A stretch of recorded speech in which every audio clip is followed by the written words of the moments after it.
সাহাবাই কেরামের পরের যুগ বলা হয় তাবিঈনদের যুগ। যারা সাহাবীদেরকে সচক্ষে দেখেছে তাদেরকে তাবিঈনদের যুগ বলা হয়।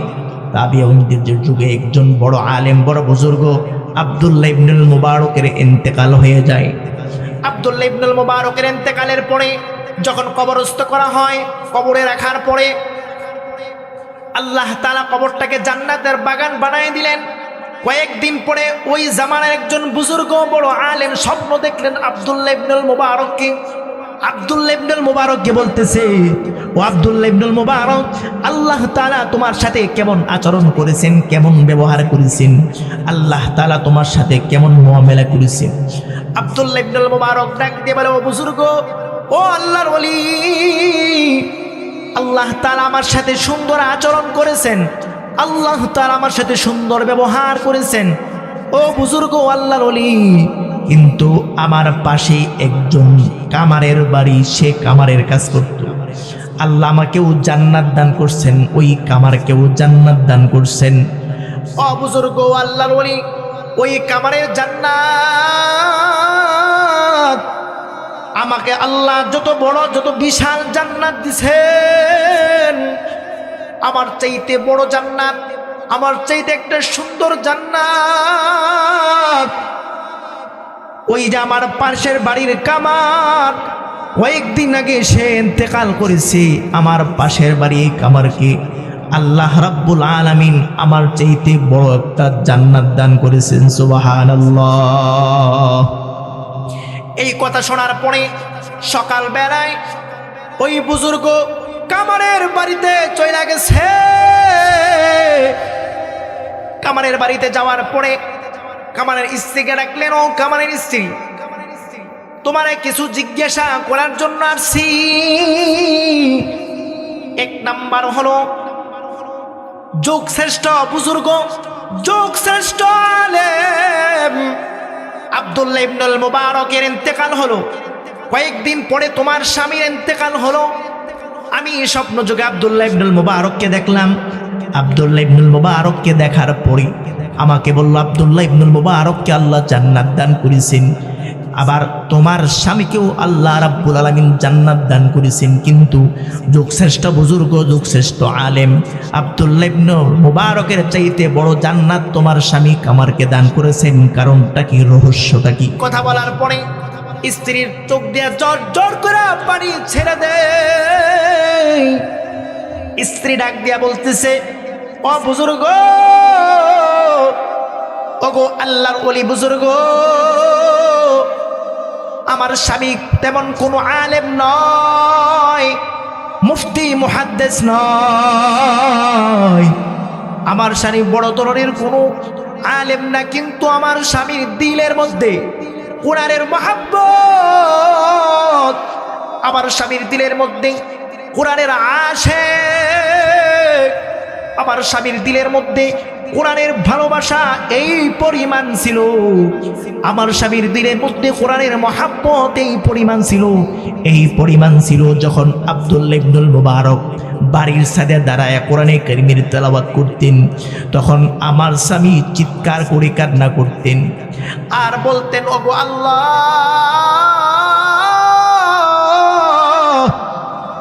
ওগো মালিক,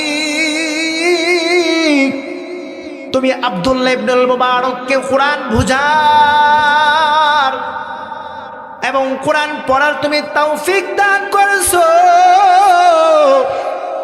ওগো আল্লাহ, ওগো মালিক, তুমি আমার কি কামার বানাইছো? আমার মনের মধ্যে কোনো আশা নাই আল্লাহ, কিন্তু হাসরের ময়দানে আমাকে কামার বইলা আখ্যায়িত করো না, কামার বইলা ডাক দিও না। যখন আব্দুল্লাহ ইবনুল মুবারক নামাজের মধ্যে দাঁড়ায় যাইতেন, যখন সালাত আদায় করতেন, নামাজে দাঁড়ায় যাইতেন, আমার স্বামী ক্রন্দন করতেন আর চিৎকার করে কান্না করতেন, মনের মধ্যে আকাঙ্ক্ষা, আর বলতেন, ওগো আল্লাহ, আব্দুল্লাহ ইবনুল মুবারক কি তুমি নামাজের মধ্যে দাঁড় করায়া তোমার সাথে মোলাকাত করতেছো? আব্দুল্লাহ ইবনুল মুবারককে দাঁড় করাইয়া তোমার সাথে কথোপকথন হইতেছে। ও ওগো আল্লাহ তুমি আমারে কামার বানাইছো, ওগো মালিক তুমি আমারে কামার বইরা হাসরের ময়দানে ডাক দিও না। ওগো আল্লাহ তুমি আমারে কোরআন পড়ার যোগ্যতা দাও নাই, কিন্তু আমার মনের মধ্যে আকাঙ্ক্ষা কোরআন পড়ার, কোরআন বোঝার। আফসোস করতেন আর মন দিয়ে যখন কেউ ইবাদত করতেন, আকাঙ্ক্ষা করতেন, চিৎকার করে কান্না করতেন। যখন কেউ ইবাদত করত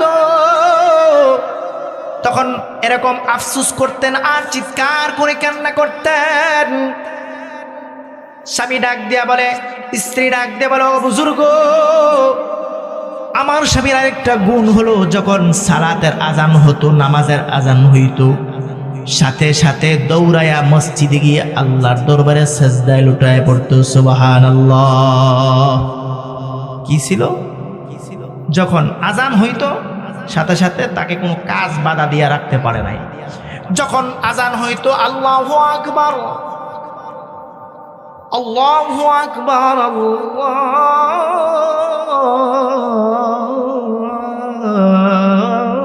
আল্লাহু আকবার, যখন এইভাবে আজান হয় তখন দুনিয়াবি কাজ আমার জায়েজ।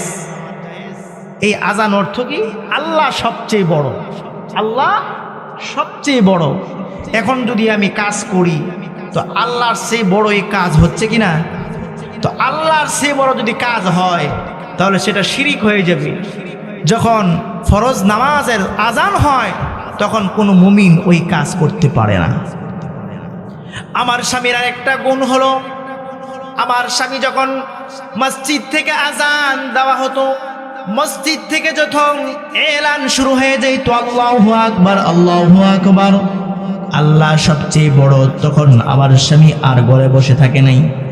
যখন সে কাজের মধ্যে চলে যাইত, কাজ করতেছে, কামারের কাজ করতেছে, হাতুড়ি নিয়ে সামনের দিকে আগাবে, আল্লাহু আকবার যখন মসজিদ থেকে এলান শুরু হয়ে গেছে,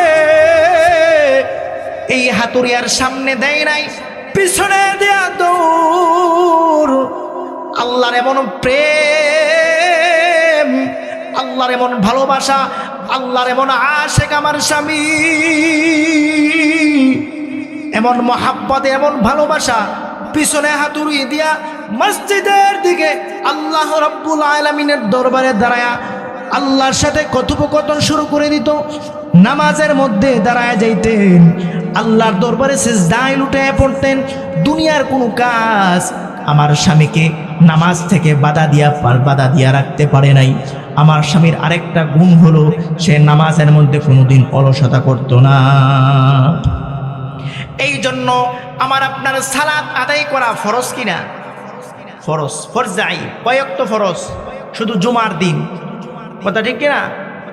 আমাদের সমাজের অবস্থা হলো জুমার দিন আমরা মসজিদ বইরা ভরপুর, বারেন্দাও জায়গা লয় না, আবার জুমার নামাজ শেষ আর কোনো খবর নাই, আমরা শুধু শুকুর আলী মুসল্লি।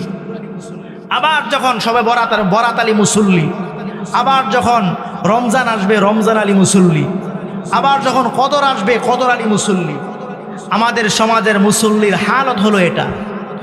যখন কোনো দিবস আসবে তখন আমরা দৌড়াইয়া নামাজ পড়ে, আর নামাজের কোনো খবর নাই। নামাজ কয়েক তো ফরজ মুসলমান, 5 ওয়াক্ত নামাজ ফরজে আইন। আল্লাহ নবী সরকারে দো আলম বলেন, 1 ওয়াক্ত নামাজ যদি কেউ ইচ্ছা করে ছেড়ে দেয় 80 হুব্বা জাহান্নাম নির্দিষ্ট হয়ে যায়, কমসে কম 2,88,00,000 বছর। কয় বছর?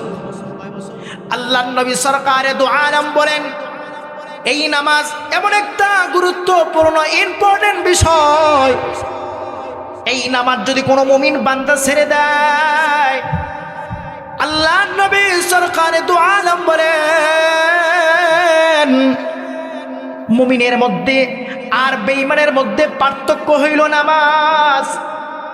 মুমিনের মধ্যে আর মুশরিকের মধ্যে পার্থক্য হইল নামাজ।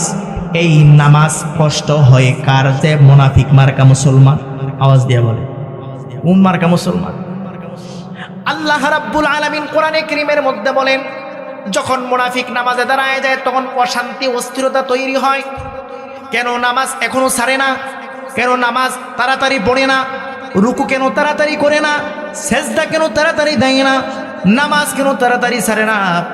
ওই মুনাফিক মার্কা মুসলমান যখন মসজিদে যায়, মুনাফিক মার্কা মুসলমানের চরিত্র হলো নামাজের মধ্যে পেরেশানি চলে আসে। কখন সে নামাজ ছাইরা দুনিয়ার কাজের মধ্যে লেগে যাবে। এই জন্য মুমিনের নামাজ কোনোদিন এরকম হইতে পারে না। মুমিন যখন নামাজে দাঁড়ায় যাবে, কখন নামাজ এত লম্বা হবে, রুকু লম্বা হবে, সেজদা লম্বা হবে, কেরাত লম্বা হবে, কারণ আল্লাহর মহাব্বতে মুমিন দাঁড়ায় গেছে। কথা ঠিক কিনা? আল্লাহ বলেন ওয়াইদা ক্বামু ইলাস সালাত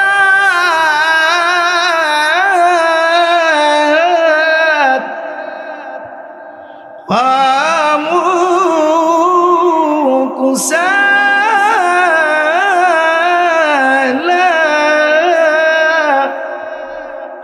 আল্লাহ রাব্বুল আলামিন যখন মুমিন বান্দা, যখন মুনাফিক নামাজের মধ্যে দাঁড়ায় যায়, ওই মুনাফিক নামাজে দাঁড়ায় গেলে অস্থিরতা শুরু হয়ে যায়, পেরেশান হয়ে যায়।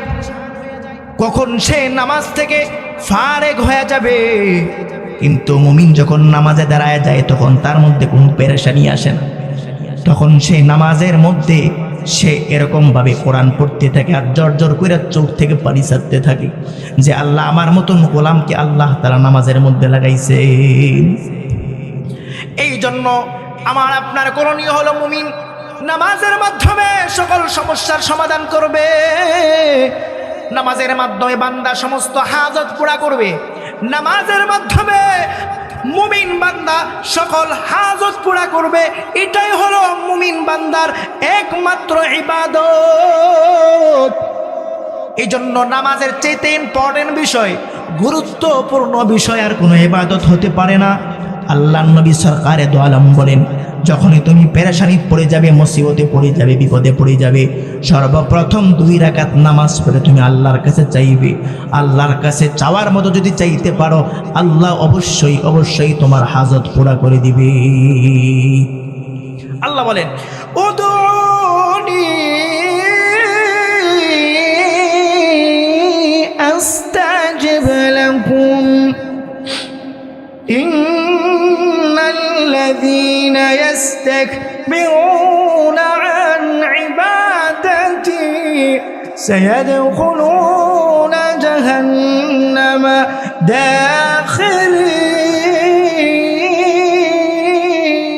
داخرين। আল্লাহ তাআলা বলেন, বান্দা বান্দিরা তোমরা যখন বিপদে পড়ে যাবে, মুসিবতে পড়ে যাবে, দুনিয়ার কোনো মানুষের কাছে চাইবা না। দুনিয়ার কোনো মানুষ তোমার হাজত পুরা করতে পারবে না। দুনিয়ার কোনো মানুষ তোমার প্রয়োজন পুরা করতে পারবে না।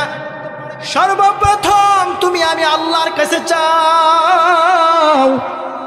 সর্বপ্রথম তুমি বান্দা 2 রাকাত সুন্দর করে ওযু বানানোর পরে তুমি নামাজের মধ্যে দাঁড়ায় যাও। যখন নামাজের মধ্যে তুমি দাঁড়ায় যাবে, আর যখন চোখের পানি জরজর করে ছাড়বে, আমি আল্লাহ রাব্বুল আলামিন নামাজের মাধ্যমে তোমার সমস্ত সমস্যা সমাধান করে দিব। সুবহানাল্লাহ। এই জন্য কোরআন আল্লাহ রাব্বুল আলামিন বলেন তালিল কোরআন, এই কোরআনে কারীমে তেলাওয়াত করব আমরা। 2 নাম্বার ওয়াহাফিজিল লিসান, আল্লাহর নবী সরকারে দু আলম বলেন 2 নাম্বার হলো জবানের হিফাজত। এই জমিনের মধ্যে যারা জবানের হেফাজত করতে পারবে, এই জবান দিয়ে জান্নাতে যাওয়া যাবে, আবার এই জবান দিয়ে বান্দা জাহান্নামে যাবে। কারণ জবান একটা দামি সম্পদের নাম।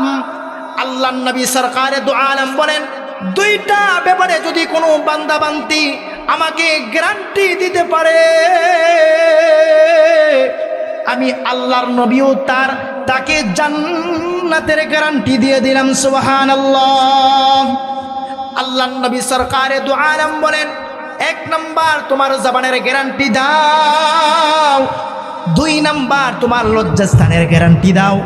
2টা জিনিস তুমি যদি গ্যারান্টি দিতে পারো, 2টা জিনিসকে সংযত করতে পারো, 2টা জিনিসকে যদি কেউ সংরক্ষণ করতে পারে, 1 নাম্বার জবান, এই জবান দিয়ে বান্দা জান্নাত কামাই করতে পারে। এই জবান দিয়ে বান্দা জাহান্নামও কামাই করতে পারে। এই জন্য জবানের দাম আল্লাহর কাছে বেশি না কম, এই জবানের দাম আল্লাহর কাছে অনেক বেশি। এই জন্য সরকারে দু আলম বলেন, 1 নাম্বার তুমি জবান হেফাজত করো, 2 নাম্বার তোমার লজ্জাস্থান হেফাজত করো। লজ্জাস্থানও তোমার দামি সম্পদ, কারণ এই লজ্জাস্থানের যদি আমানতের খেয়ানত হয় আল্লাহর দরবারে দাঁড়ায় তোমার জবাবদিহি করা লাগবে। আল্লাহর দরবারে দাঁড়ায় তোমাকে কাঠ গোড়ায় দাঁড়ায় যেতে হবে। এই 2টা জিনিস আমরা হেফাজত করার জন্য চেষ্টা করব। 1 নাম্বার হলো জবানের হেফাজত করা, 2 নাম্বার হলো লজ্জাস্থানের হেফাজত করা। 2টা জিনিসের গ্যারান্টি আমরা দিতে পারি। আল্লাহর নবী সরকারে দু আলম বলেন, আল্লাহ রাব্বুল আলামিন তোমাকেও জান্নাতের গ্যারান্টি দিয়ে দিলেন। সুবহানাল্লাহ। এই জন্য আমরা 2টা বিষয় আলোচনা হয়েছে, তালিল কোরআন ওয়া হাফিজিল লিসান। আরো 3টা বিষয় আলোচনা রয়েছে, যেহেতু আমাদের মেহমান চলে আসছে। আল্লাহ রাব্বুল আলামিন যদি অন্য সময় পাই ইনশাআল্লাহ বলবো। আমাদের তালিল কোরআন আমরা ঘরে ঘরে কোরআনের তেলাওয়াতের আওয়াজ শুরু করে দেব আজকে থেকে। রাজি আছি তো ইনশাআল্লাহ? নিজেও পড়ার চেষ্টা করব, আমাদের সন্তানদেরকেও কোরআন পড়ানোর জন্য চেষ্টা করব, এবং আমরা ওয়া হাফিজিল লিসান নিজেও জবান হেফাজত করব, এবং আমার ফ্যামিলিকেও জবান হেফাজত করার জন্য চেষ্টা করব। আল্লাহ রাব্বুল আলামিন আমাদের সকলকে যে মুখতাসার আলোচনা হয়েছে, আল্লাহ আমাদের সবাইকে আমল করার তৌফিক দান করুক।